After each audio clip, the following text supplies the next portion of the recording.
Barack Obama returning this Wednesday to Africa for the first time in 4 years. It's quite a long stretch considering his Kenyan roots. After all, I have the blood of Africa within me, and my family's own story encompasses both the tragedies and triumphs of the larger African story. All right, that was 2009 in Ghana. His roadmap this time confined to good governance poster children, Senegal, South Africa, and Tanzania. 4 years on, we'll look at how expectations in the continent have evolved when it comes to the first African-American U.S. president. His visit, by the way, coming as Africa holds its breath for its greatest leader, Nelson Mandela, who at 94 is in critical condition in a Pretoria hospital. If the Nobel Peace-winning anti-apartheid icon passes away, it will, of course, alter Obama's agenda. We'll be talking about that. For now, that agenda includes what's become, I guess, an obligatory right for U.S. presidents, the visit to the Slave Fort Museum at Gorée Island across from Senegal's capital. But will Obama's words resonate the same way as they have in the past on a continent where China has trumped the U.S. when it comes to trade, and where Washington's interests seem to perk most when you mention the drug trade and jihadist militants? Today in the France 24 debate, Obama in Africa, is it too little too late? With us to talk about it, Angelle KWEMO. She is with the StrategiK group. Thank you for being with us, former advisor on Capitol Hill. Thank you very much for having me. Thank you for being here. Michael KIRTLEY, freelance journalist and producer of the World Memory Film Project. Maybe we'll talk a bit more about that later on. From the Johannesburg suburb of Killarney, Vukani MDE, senior consultant at africapractice. Thank you for being with us. Senegalese journalist and media consultant BABOU happens to be in Las Vegas this Wednesday. Thank you for being with us. And joining us today from Vietnam, reporter Eric OLANDER, of the man who you can blame for everything you find at the China Africa Project blog. Thank you for being with us, Eric. The France 24 debate, where you can always join the conversation on Facebook and on Twitter, our hashtag F24debate. Barack Obama touching down with his family in Dakar this Wednesday. The advance team already there, so are the choppers to secure the airspace, the naval vessel offshore, a $60 to $100 million trip. Eric OLANDER, the U.S. president does not travel lightly, it seems. No, he doesn't. And it's both at the same time ridiculous and really irrelevant in the bigger picture. It's ridiculous in part because the lengths that the United States is now going to protect itself, not only, its president, but also its embassies, really reflects the broader militarization of American foreign policy. And also at the same time, it sends a message to the people where he's going to see about, that he thinks of them as threats. When Xi Jinping travels to Africa, he doesn't clear off the airspace. He doesn't have trauma centers waiting off the coast. And he certainly doesn't have special ammunition to ward off lions and elephants, as Obama originally had in his security package. So the reason why it's irrelevant is because the United States president must travel abroad. And so at the end of the day, they're going to have these squabbles back home in Washington about the cost. But there is no option for the president. He has to go to these countries. But I must say, Eric, the difference with the Chinese president is that he doesn't have, for instance, the president of the U.S. ambassador to Libya being killed, which we saw back in September. Listen, the world is a dangerous place, and American diplomats and American presidents have to get out there to interact with it. When they wall themselves behind these huge fortresses, the embassy in Paris is no exception. Circled by the gendarmes, it really sends a message to say, what are you that afraid of? Yes, there is terrorism, there's no doubt, but the people where he's going live with that terrorism every day. And the fact is that when you send F-16s overhead and you cause such disruptions, it really does send, in my personal opinion, a sign of weakness at the end of the day. Angelle KWEMO, do you agree? It's interesting to see how much people scrutinize everything that the president does. As the head of state, he has to take care of security, and we all know that American leaders always have to abide with certain rules. So I don't remember when President Clinton or President Bush traveled to Africa, people talk about how much security he put in place for his trip. When Mr. Clinton went to Africa, we have to I was in the continent back then, almost have to shut down the entire city. It was not a big deal. So I'm just not surprised to see how little things can be a big deal for when it comes to President Obama. All right. Two opinions when it comes to the security detail. The president in Dakar, by the way, will be giving a major speech on governance and institutions before the Supreme Court, a theme he'll broach again throughout this tour. What he is doing is highlighting three countries in three different regions of the world, Anglophone and Francophone, in East Africa, in Southern Africa, and in West Africa. Countries that are committed to democracy. And of course, Dame BABOU, as a Senegalese, you must be more than happy that with the travel plan there. Yes, I'm happy that he's going to Senegal, of course, because that shows maybe something of value to the Senegalese institution and to the Senegalese people's history. But the security problem to me is not a big deal, simply because Barack Obama is the most pricey target in the world. It's normal for me that is the most protected person in the world. It's as simple as that. He has more enemies than anyone on earth. And he has maybe a lot of friends, but he has enemies, and he has to be protected, whatever it takes. At the top of the show, we showed you the map of where Obama's going. Perhaps just as important is where he's not going.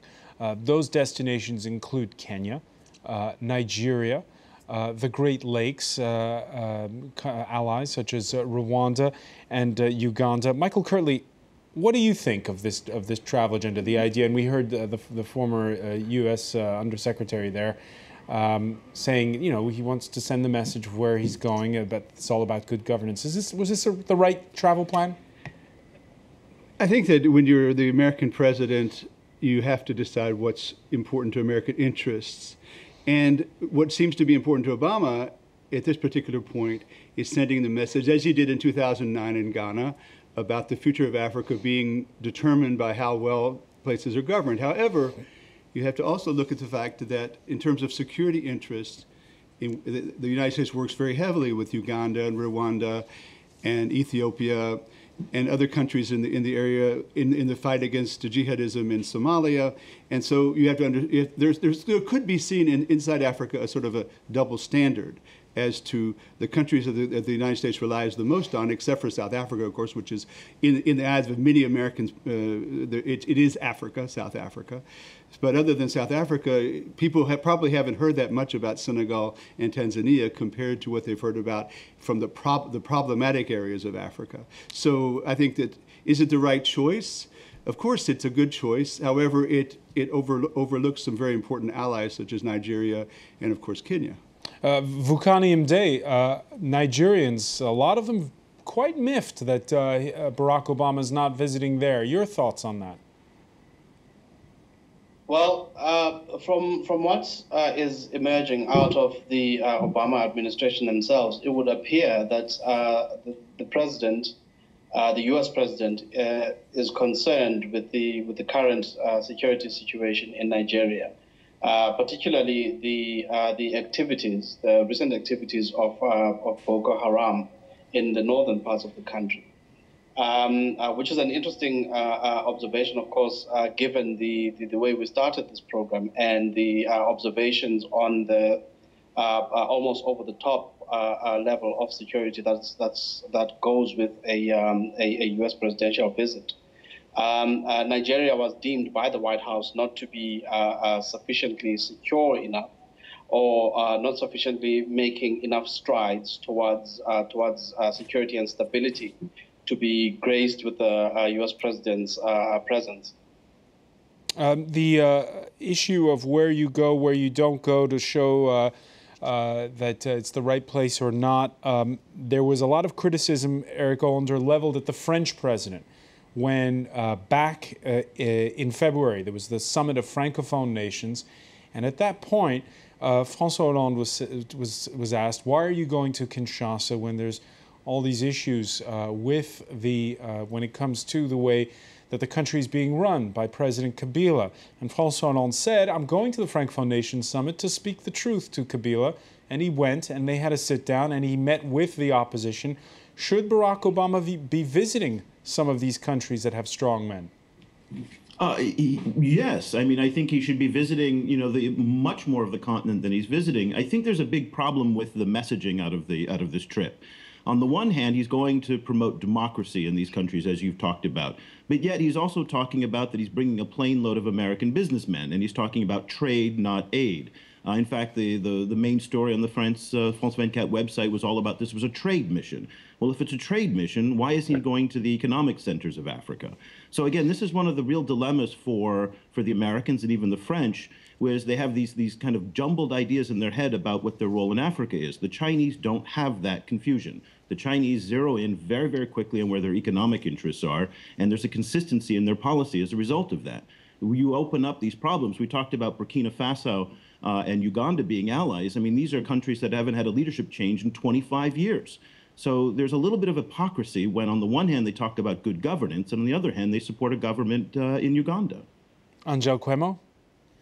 The president choice was a very difficult one to make when you think about his agenda. Be willing to promote trade and investment, be willing to support American businesses to compete against other countries. And it was very difficult, but if you take country one by one, you combine that imperative as well as good governance, rule of law, country who has strong institutions, not just democracy, it's a very difficult choice to make. At the same time, when a head of state like him travels to a country, he signals a kind of support to the leader of that country.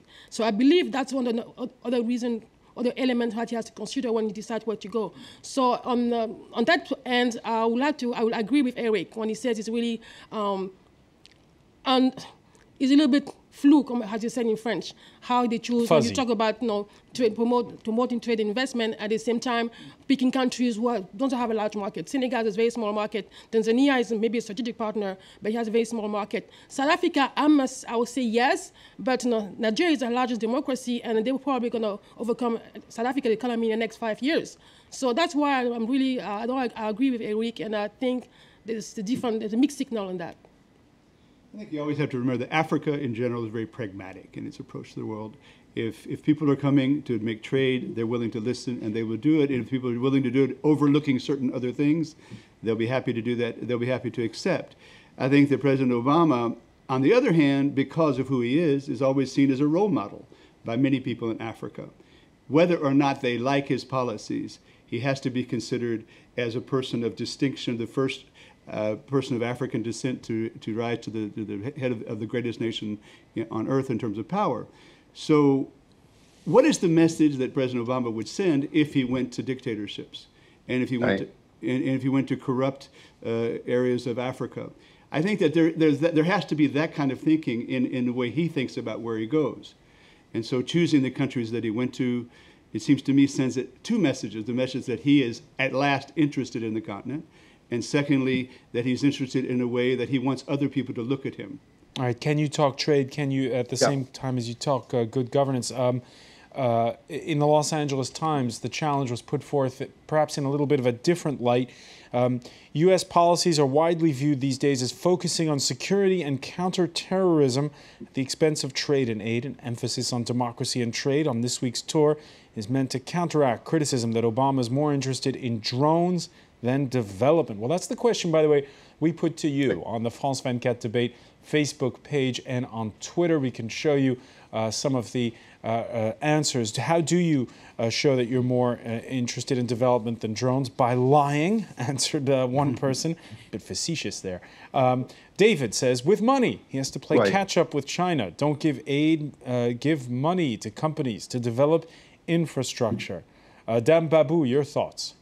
Yeah, you know, the drone part of that thought is also one of the reasons, if not the main reason, of Barack Obama's visit to Senegal. I can tell you that may be surprising from somebody from Senegal, but I can tell you in that sub-region of West Africa, only Senegal, as a functioning government today, can help control the financial circulation of money for the terrorists. And don't forget, Gorée Island, from Gorée Island to Boston, that's six days of boat. It's so easy to cross to get to the United States that the first reason of Obama's going to Senegal is a security reason. It's not a development reason. The second reason may be promoting the democracy. But we don't forget that Guinea is in trouble. Mali was almost disappeared. and Guinea-Bissau is a platform of drug, and Sierra Leone and Liberia, they just got out of a war. Only Senegal has a seemingly functioning government, and the Americans know that if that government will really disappear, if there is no control over there, that will be the softest spot for the terrorists to come from Mauritania and Algeria and occupy the West Africa and facing the United States, the nearest country except the hemisphere north. That's the nearest country to the United States. That is the security reason of that visit. We have to emphasize that before we talk about promoting good governance and democracy. Now, the economy let's pick up on that point. Michael KIRTLEY, Dan BABOU there, saying it would be unthinkable to not visit Senegal because it's the only one in the region that can really prop up democracy. Well, there's no doubt that Senegal is one of the few countries in Africa that's never had a coup d'etat, and is one of the few countries that has maintained strong relations with the United States throughout. But particularly in the context now of the security context there. We know the U.S. is setting up. Keep in mind that you have Mali right next door, you have Mauritania to the north, and as Dan was saying, you have Guinea to the south, and you have a context of regional disruption due to the jihadi influence that took place there earlier last year. That there's no doubt that Senegal is important, but Senegal, Senegal has always been important in terms of the image of what it presents to the rest of Africa for the United States, and even to a certain extent for France. So yes, I'm sure that there will be security interests that are discussed there in the regional context of the Sahel, but there's also an image interest that I think President Obama is very concerned about. I mean, an image interest. Angelle, KWEMO. George Bush went to Senegal. Bill Clinton went to Senegal. What is it about Senegal? It's the romantic side of our relationship with the continent because of the Gorée Island. So the slave fort. The slave. No, same thing for Ghana with the case scope. So, and that's probably why he added that to the agenda. But I was a little bit surprised. And when he's doing that, is he speaking to African Americans, to his voters back home? I think he's sending a message to his voters back home. But he already did that in Ghana. So I didn't understand why he's doing that in Senegal as well. He's going to do it in South Africa, which is even stronger. He's going to visit Robben Island. A French-speaking country, though. So he didn't have to, but it's true that security has always been a priority for the U.S., especially now that all those countries have weak borders, weak institutions, and heaven for recruitment. So it's okay for the U.S. to have a strong security policy toward the continent, but you also have to combine it with economic development, and that's what they're trying to do. That's why it's combining security efforts and economic development, because when you build prosperity, you spur democracy, you give people job and dignity, and less recruitment for All right, so this issue of what kind of economic development, what kind of trade, we'll talk about when we come back. It's the France 24 debate.